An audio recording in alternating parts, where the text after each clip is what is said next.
Hello, friends. Here we are in chapter 10, looking at section 10.5, and we're in Algebra 1, and we're going to be talking about exponential functions. So the cool thing is we have really covered intensely quadratic functions, quadratic equations, quadratic formula, all of that stuff. So we are shifting gears here. The connection is not the same. So let's think about what we already know.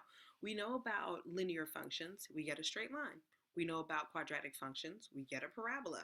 With exponential functions, you've probably seen them before in all kinds of like realistic situations. Even, if we think about, literally think about tons of things that's going on right now where we talk about exponential growth in terms of crisis, in terms of the crisis right now with the coronavirus. Let's just put it out there. Okay, so an exponential function is one that increases rapidly and exponentially. And so what that looks like generally in terms of a graph is you're going to have something that starts low and then skyrockets. And so we think about exponential growth and exponential decay as well. That's not a great slope. To be situations that look like this graphically, and I'll show you what the equation looks like. So generally, the equation of an exponential function will be y is equal to some value a times some value b to the x power. Notice that the x variable is an exponent and hence exponential growth. Hence an exponential function. Growth depends on this b value actually, and we'll discuss that. So if b is greater than 1, then you're going to have growth. And if b is less than 1, actually specifically between 0 and 1, so we're talking about like a fractional value, you're going to have decay or a decrease situation. So that's an exponential growth look, and that's an exponential decay look. And so exponential functions are really useful. You can even think about them not just in terms of crisis. You can think about exponential growth in terms of your money, in terms of investing money into a particular stock or something like that. Or you could also think about exponential decay. I like to think about when you like if you buy a car and then somebody will tell you that the car depreciates 15% every year. So every year you're losing a bit of the value. So you're always kind of comparing it to the last value, and you're always taking off 15% of what it was.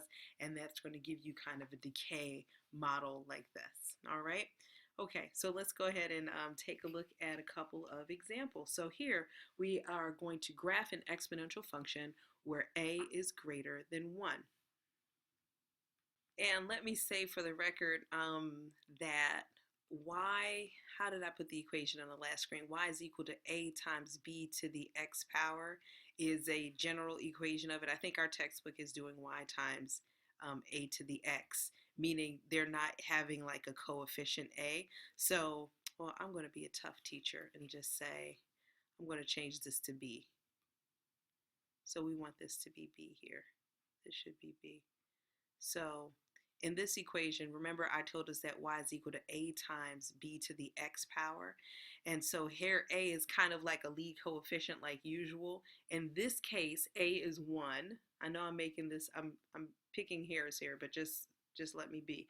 Y is equal to 1 times b to the x power. I think that's a better way of approaching this problem than just ignoring the fact that you can have like another value here in front of the equation. Okay, so b is greater than 1. In this case where b is greater than 1, we're going to graph this situation. So let's just take our time. We get our x and y axis going on like so, and we're just going to plug in some values, and maybe we can even make a table to kind of help us get an idea of what things are going to look like.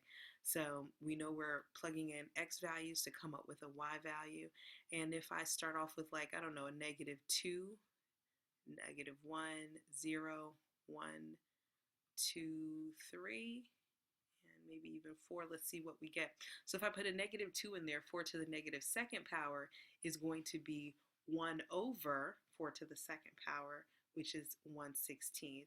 You remember that little technique where we have a negative exponent? It means to take the reciprocal, or it means to flip it or drop it into the denominator. So 4 to the -1st power is going to be 1/4, not 4, but 1 over 4. 4 to the 0 power is going to be 1, because anything to the 0 power is 1. 4 to the 1st power is 4. 4 to the 2nd power is 16. 4 to the third power is going to be 4 times 4 times 4, which is 64. And then 4 to the fourth power is going to be 16 times 16, 256. Now, we're not going to be able to graph all of this, but we'll at least get to see what's happening. So at 0, right, we're at 1. So that's 1 point. And you're going to often see that point when you're dealing with exponential functions. And then at -1, which is back here, we're at 1/4. And at -2, we're at 1/16. At 1, we're at 4. And you can see how this thing is just skyrocketing. 1, 2, 2, 3, 4 right here. And then by the time we get to 2, we're off the chart. We're up here at 16. Let's just say this is 16, just so we can have a graph here. And I want you to think about a couple things. One, if I were to continue to plug in negative numbers here, okay, well, if I'm going to continue to plug in positive numbers for x, whoosh, it's just going out the wazoo. It's just going. And if I were to put in negative numbers, it's getting closer and closer to the x-axis, but it will never actually get negative. Think about it. Like I can put in negative 150. I would just get 1/4 to 150 power, which would be a super huge number in the denominator and a 1 in the numerator, which is really close to 0. 1 divided by a super huge number is going to be really close to 0, but it's not 0. And so what we have is this relationship here with the x-axis where this graph gets closer and closer, but it never crosses. What we call this is an asymptote. So I would say like the graph is asymptotic to the x-axis, meaning it gets closer and closer, but it doesn't actually touch the x-axis, right? You can't tell from my graph, but that's what's going on. Okay, so these are some of the qualities that you have when you're dealing with a graph that is an exponential function. And so use that graph to determine the value of 4 to the 1.8. And so if 4 to the second power is 16, 4 to the 1.8, this is not a really pretty graph, but 4 to the 1.8 would be like, well, 4 to the 1 is here, 4 to the 1.8 is here. It would be kind of close here. And I would kind of go up here, and this is really horrible, but I would go over here and say like maybe, I don't know, it's approximately 12.9. I'm going to go to Desmos where there's a better graph. Let's check that out. So I plugged in the function, I've graphed it, and I've set x equal to 1.8, so I have a vertical line to see exactly where I'm going to try to approach this answer. And I'm going to zoom out actually, and I see the intersection point is there. Hey, my guess was kind of right. Not my graph though. 12.126 is the approximate value that we get. And so that's one way to handle a problem like that if you've got access to technology or if you're really neat at graphing. So 12.126 I think was the answer that I remember, and that's how we would get that. All right. So here we are in example 2 where we're again looking at this as y is equal to a times b to the x, where a is equal to 1, so it's kind of ignoring it, and b is going to be somewhere between 0 and 1/2. And so we're going to graph this and state the y-intercept. The graph of this should be kind of a decreasing function, and we'll talk about what that looks like and why that is. If I make a table like this and let x and y be here and use some similar numbers, -2, -1, 0, 1, 2, and let's say 3, and I plug some values in here. When I take 1/2 and I take it to the negative second power, I will square it, but then flip it, or flip it then square it, whichever way you prefer. So if I square it, I get 1/4, but then when I take the reciprocal, because of that negative, I get 4. When I do the same thing here, raise it to the first power, it's 1, but I flip it, I get 2. Raise it to the 0, I get 1. Raise it to the first power, I get 1/2. Raise it to the second power, that's me squaring 1/2, I get 1/4. Raise it to the third, I get 1/8. Guys with me? All right, hopefully that's making sense to you. So then let me go ahead and plug in these values. So at -2, I'm all the way up here at 4. 1, 2, 3, and 4. So that's my first point. At -1, I'm at 2. At 0, I'm at 1. At 1, I'm at 1/2. At 2, I'm at 1/4, and at 3, I'm at 1/8. And after that, I can't really do too good of a job differentiating any of these points, but we have that same relationship here. It's asymptotic. We have an asymptote situation going on here. And so with this in mind, we are realizing that we definitely have a decreasing situation. All right, so we're going to use the graph to approximate the value at 2.5, at negative 2.5 when x is equal to negative 2.5. So when x is equal to negative 3, I should get 2 to the third power is going to be 8. So I'm here at 4. I'm going to be all the way up here at 8. So at negative 2.5,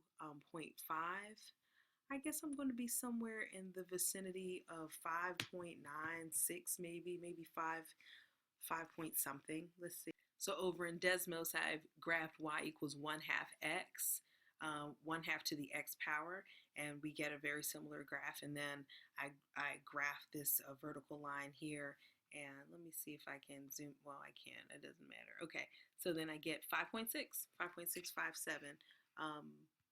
Cool. All right, so approximately 5.657, approximately 5.7, let's say, is going to be the answer. All right.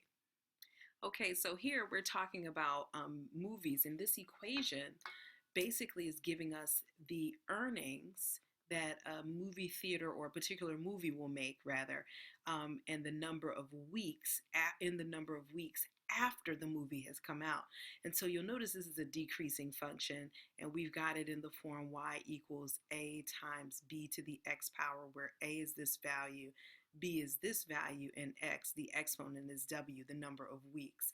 So we're going to graph the function and what values of e and w are meaningful in the context of the problem. So let's think about that.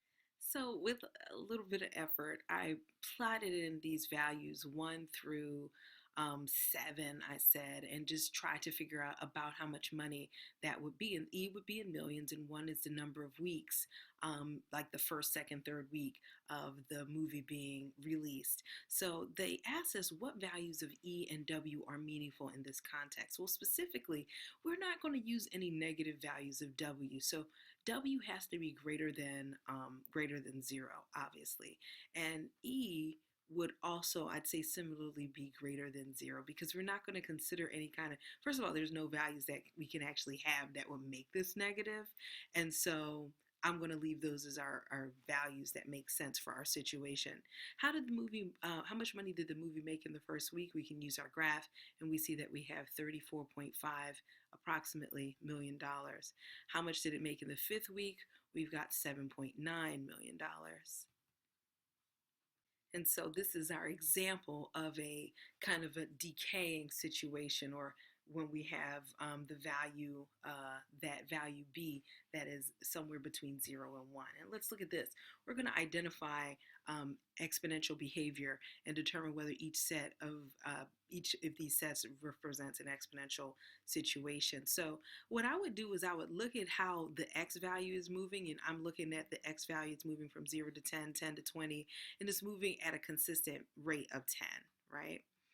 And then look at the y value. It's decreasing. First it decreases by 40, then it decreases by 20, then it decreases by 10, then it decreases by 5, then it decreases by 2.5. This is definitely an exponential situation. It's decay because it's getting smaller, and it's getting smaller in a sense by a multiple. Later on, we'll talk about something called geometric series, which this looks like. You can see that this is like 40 times 1/2, 20 times 1/2, 10 times 1/2. And so I would assume that since I'm multiplying this n by 1/2, that 1/2 or some variation of 1/2 would be a part of my exponential value, or my exponential function, like the b would be like 1/2. Okay, so over here I'm looking again, I see we've got this constant growth of plus 10, and going here we've got 15 to 21. That's going to be what is that? An increase of 6. 21 to 27, an increase of 6. 27 to 33, an increase of 6. What kind of a situation is this? The increase is steady. It's constant. The increase is constant. It's almost like we have a slope. This would be a linear equation. All right. There's a whole lot going on in terms of the idea of exponential functions. Let me know if you have any questions, because I know this isn't all the questions. I haven't answered all of your questions. All right. Take care.